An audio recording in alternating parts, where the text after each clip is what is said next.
খালেদা জিয়া ম্যাডামকে আমরা আজকে হারিয়ে মনে হচ্ছে আমরা একটা বটবৃক্ষ হারিয়ে ফেলেছি।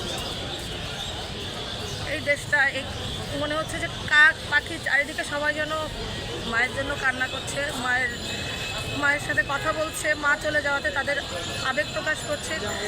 এভার কেয়ার হসপিটালের মানে এই পাশে দাঁড়িয়ে বুঝতে পারছি যে কেমন যেন চারিদিক একটা খা খা খা খা একটা নীরব ধ্বনি যেন কানে এসে পাচ্ছে।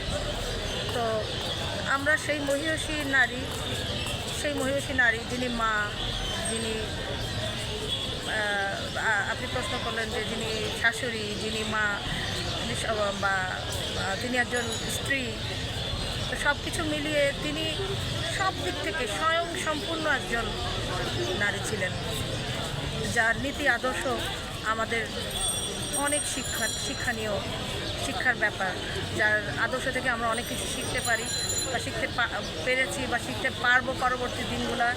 আমাদের ম্যাডাম খালেদা জিয়ার আদর্শগুলোকে আমরা আমাদের পরবর্তী প্রজন্মের কাছে আমরা সেভাবে পৌঁছে দিব ইনশাল্লাহ। ধন্যবাদ। আসলে জ্ঞান হওয়ার পর থেকেই তো এই নেত্রীকে দেখে আসছি, দল করে আসছি, স্বপ্রণোদিত হয়ে ছাত্র দলের নেতৃত্ব দিয়ে আসছি, ভার্সিটির সাধারণ সম্পাদক ছিলাম, এখন জাসাসের বিভিন্ন আহ্বায়ক হিসেবে আছি। তো আন্দোলনে অনেক সঙ্গী সাথী শিশুদের হারিয়েছিলাম। জাসাস করছি, আশা ছিল আর একবার প্রিয় নেত্রী আসবেন, নির্বাচন করবেন, প্রধানমন্ত্রী হবেন বা রাষ্ট্রপতি হবেন, ওই আশায় বুক বেঁধেছিলাম। তো দীর্ঘদিন ধরেই নেত্রী অসুস্থতার সাথে পাঞ্জা লড়ে আজকে দুনিয়া থেকে বিদায় নিয়েছি। তার মতো আপসীন নেত্রী, গণতন্ত্রের নেত্রী, মাদার অফ ডেমোক্রেসি,